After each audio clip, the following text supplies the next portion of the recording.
देखिए टॉपिक का नाम देखिए, टॉपिक लिखा है relationship between the zeros and the coefficient of polynomial. Coefficient क्या होता है? पॉलिनोमियल जो वेरिएबल होते हैं उनके साथ जो मल्टीप्लिकेशन में होता है उसको हम कोफिशिएंट कहते हैं। जैसे मैं आपको कह दूं 3x+4, तो यहाँ पर वेरिएबल क्या है? x वेरिएबल है। इसके साथ इनटू में क्या है? 3, तो 3 इसका कोफिशिएंट है। क्या है? कोफिशिएंट ऑफ x है। और 4 क्या है? 4 तो अन्ना है। अन्ना जानते हो ना? अन्ना नहीं जानते हो? अन्ना मतलब फ्री, कोई मतलब नहीं है, एक्स से मतलब नहीं है। जैसे कोई जानवर फ्री छोड़ दिया जाता है उसको अन्ना सांड कहते हैं, अन्ना बैल। तो ये आपका कांस्टेंट है, ठीक है। कांस्टेंट 3 भी है, लेकिन 3 अगर अकेला है, अन्ना है, मतलब anna is not the English word, ठीक है। तो 3 कांस्टेंट है, लेकिन अगर एक्स के साथ इनटू में है तो उसको हम एक्स का कोफिशिएंट कहेंगे। तो इन कोफिशिएंट्स और इनके जो जीरोस होते हैं उनमें क्या रिलेशन है ये हम बताने जा रहे हैं, ठीक है। तो पहले तो हम लीनियर पॉलिनोमियल के बारे में बात करेंगे कि क्या होता है भाई लीनियर। पहले बात करेंगे for linear polynomial. Linear polynomial, poly linear बोले तो जिसकी डिग्री 1 होती है, ठीक है। तो हमने कहा कि मान लेते हैं जो पॉलिनोमियल है वो है ax+b।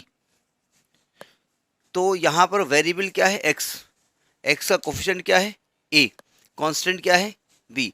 तो इसमें जीरोस निकालने का तरीका क्या है? तो भाई इसको आप जीरो कर दीजिए डायरेक्ट ऐसे।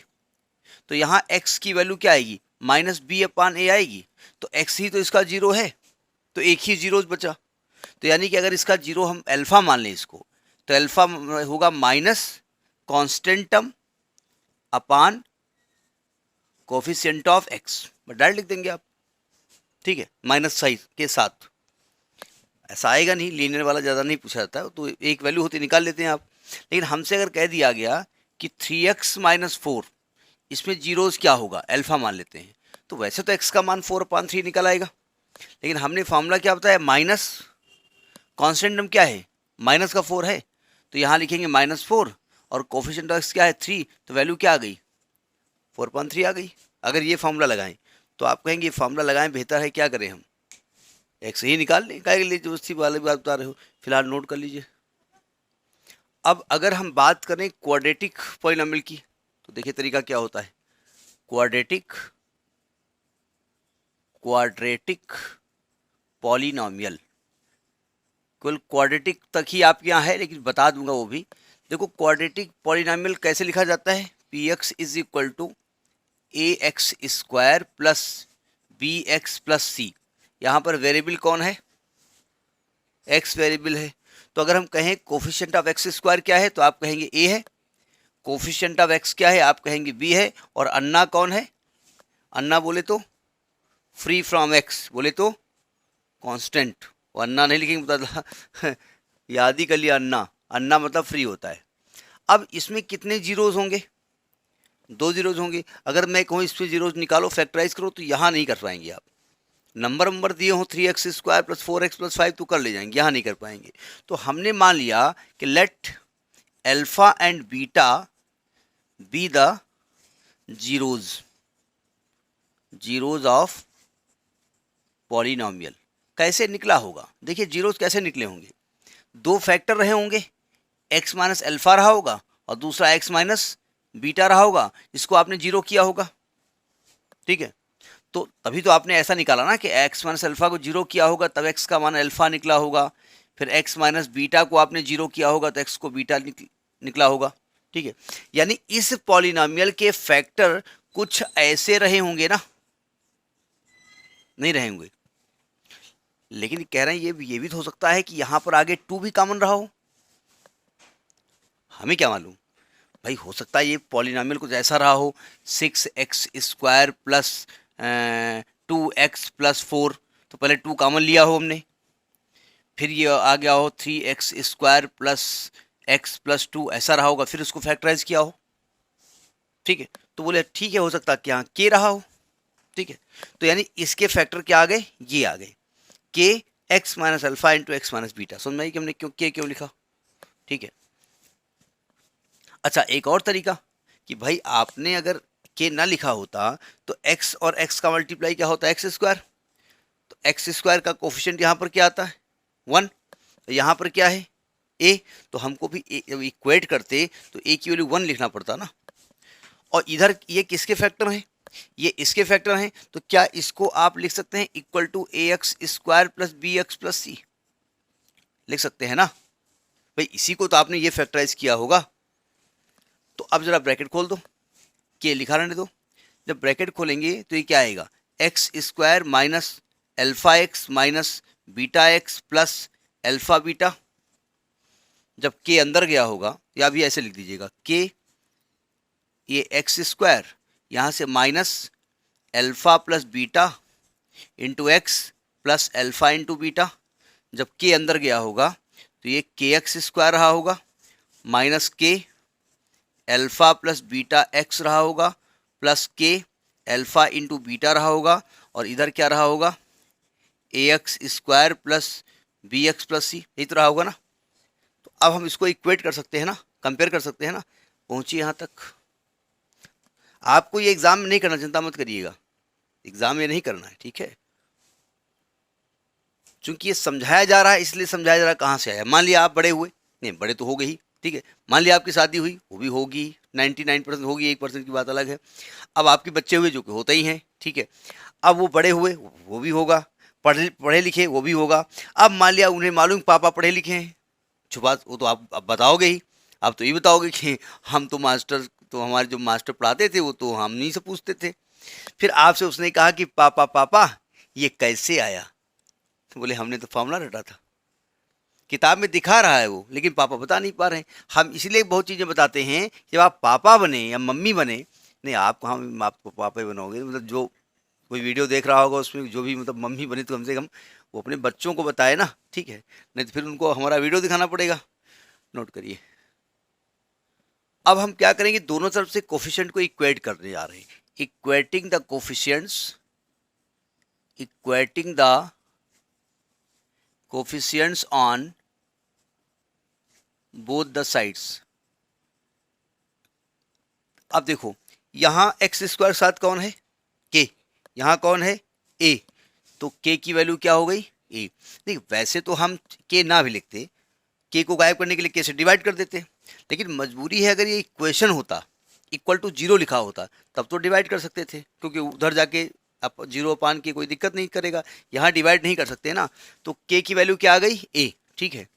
एक्स का कोफिशिएंट यहाँ पर क्या है, माइनस है, के है, अल्फा प्लस बीटा है, और यहाँ पर क्या है, माइनस, यहाँ पर बी है, यहाँ पर तो बी है ना। तो यहाँ पर अल्फा प्लस बीटा की वैल्यू क्या निकलेगी, माइनस बी अपान के निकलेगी। और के की वैल्यू क्या है, यानी ये वैल्यू क्या आ गई, माइनस बी अपान ए। तो आपने क्या देखा कि जो जीरोज हैं उनका सम किसके इक्वल आ रहा है, माइनस बी अपान ए। मतलब माइनस बी बोले तो कोफिशिएंट ऑफ एक्स, ए बोले तो कोफिशिएंट ऑफ एक्स स्क्वायर। समझ में बात नहीं आई। अच्छा, इसके बाद एक्स जो कांस्टेंट टर्म है, जब उसको देख लेते हैं। यहाँ पर कांस्टेंट का क्या है, के अल्फा इंटू बीटा उधर, और यहाँ क्या है, सी। तो यहाँ अल्फा इंटू बीटा की वैल्यू क्या है, सी अपान के, यानी सी अपान ए। तो अल्फा इंटू बीटा क्या निकल आया, सी अपान ए। सी बोले तो constant term upon coefficient of x square, ठीक है। नीचे एक्स स्क्वायर ही रहेगा, ठीक है।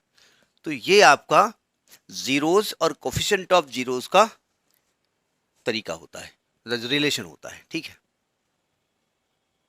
यानी कि अगर हम ध्यान से देखें कि अगर अल्फा और बीटा उसके जीरोस थे, तो क्वाड्रेटिक पॉलिनोमियल क्या निकला था, क्वाड्रेटिक पॉलिनोमियल क्या निकला था, x square minus alpha plus beta into x plus alpha into beta. यानी आपने क्या देखा, x square minus sum of roots, S मान लेते हैं, x plus product of roots. तो अगर आपको किसी भी क्वाड्रेटिक पॉलिनोमियल की बात हो रही, इक्वेशन की बात नहीं हो रही, अगर किसी क्वाड्रेटिक पॉलिनोमियल के सम ऑफ रूट्स दिए हों और प्रोडक्ट ऑफ रूट दिए हों, और आपसे कहा जाए कि वो पॉलिनोमियल कौन सा होगा, एसएससी वगैरह बहुत पूछे जाते हैं क्वेश्चन, तो ऐसा साइंस वालों के लिए कोई दिक्कत नहीं है, नहीं जो पढ़ते लिखते हैं। साइंस तो इंटरमीडिएट में मैथमेटिक्स लेने के बाद भी उनको सिंपल फार्मूला नहीं आता, वो एक अलग चीज़ है जो पढ़ते हैं, लेकिन वो क्विक उनको रिस्पॉन्ड करना पड़ता है ना, तो ये दिक्कत करता है। तो ये क्वाड्रेटिक समझ में आ गया। अब क्यूबिक बताए दे रहे हैं, क्यूबिक पॉलिनोमियल, अब वहाँ प्रूफ नहीं करने जा रहे हैं। क्यूबिक पॉलिनोमियल का स्टैंडर्ड फॉर्म क्या होता है, A X cube plus B X square plus C X plus D. ठीक है, इसमें कितने डिग्री का है ये, 3 डिग्री का है।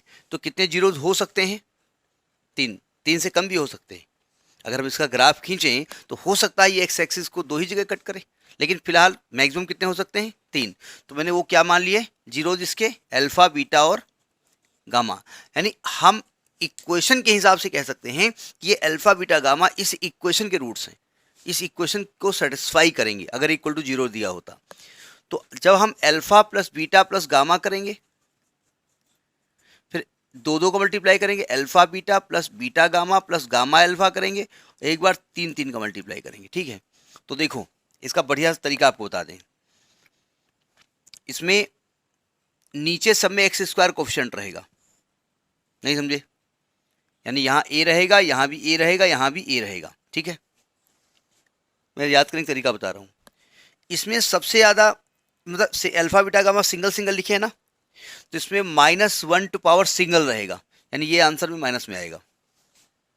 यहाँ 2 को मल्टीप्लाई हुआ है तो -1 की पावर डबल रहेगा, यानी ये प्लस में आएगा।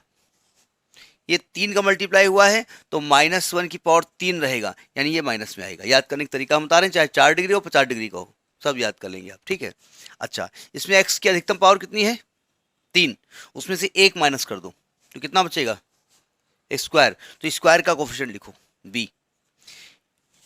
यहाँ 2 मल्टीप्लाई है, एक्स की अधिकतम पावर कितनी है, 3, उसमें 2 माइनस कर दो तो बचेगा 1, यानी सी यहाँ लिखा जाएगा।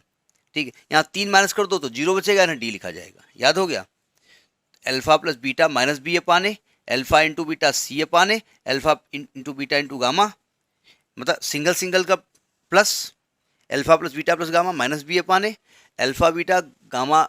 एक मिनट, ये आ नहीं रहा कैमरे में, आजा आजा आजा, चल चल चल, ऊपर लिखे दे रहे हैं, पहले नोट करिए इसको, अच्छा ऊपर लिखे दे रहे हैं, यहाँ लिखे दे रहे हैं। ये याद करने का तरीका हमने बताया, फिलहाल आप रटी लो कि पता चला फार्मूला ही भूल गए। Alpha plus beta plus gamma minus B upon A, alpha beta plus beta gamma plus gamma alpha C upon A, और alpha into beta into gamma minus का डी अपान ए। ये एक ऑर्डर से याद करेंगे, अगर इसमें कोई मिस है तो उसका कोफिशिएंट 0 लिखा जाएगा। ठीक है, ये ध्यान रखिएगा। ये आप क्या नहीं है, आएगा नहीं, क्वेश्चन नहीं आएंगे, लेकिन मान लिया कहीं भी आ सकते हैं, तो इसको आप कर लीजिएगा। ठीक, थैंक यू।